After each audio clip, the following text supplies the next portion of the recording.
ಇದೆ. ಈಗ 3-3 ಉಪಚುನಾವಣೆಯಲ್ಲಿ ಕಾಂಗ್ರೆಸ್ ಸುಮ್ಮನಿರಪ್ಪ, ಯಾಕ್ರಿ ನೀವೇ ಗಲಾಟೆ ಮಾಡಿ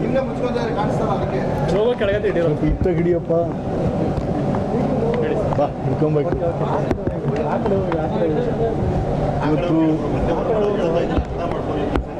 ರಾಜ್ಯದಲ್ಲಿ ನಡೆದಂಥ ಉಪಚುನಾವಣೆಯಲ್ಲಿ 3-3 ಕಾಂಗ್ರೆಸ್ ಜಯಬೇರಿ ಹೊಡೆದಿದೆ. ಸಂತೋಷ, ಗೆದ್ದವರಿಗೆಲ್ಲ ಶುಭಾಶಯಗಳು.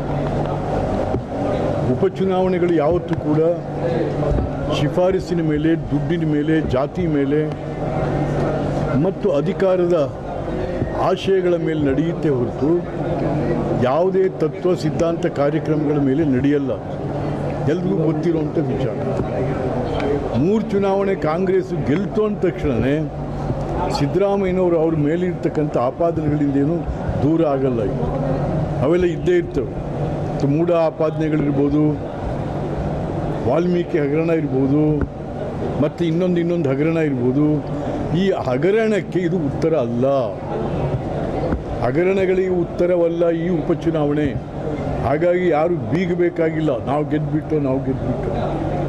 ಇದು ಸರ್ಕಾರ ಕೊಟ್ಟಂತ ಅಂಕನ, ಸರ್ಕಾರ ಚೆನ್ನಾಗಿದೆ ಅಂತ ಜನ ಕೊಟ್ಟಂತ ಅಲ್ಲ, ದುಡ್ಡಿಗೆ ಕೊಟ್ಟಂಥ ಅಂಕ ಇದು.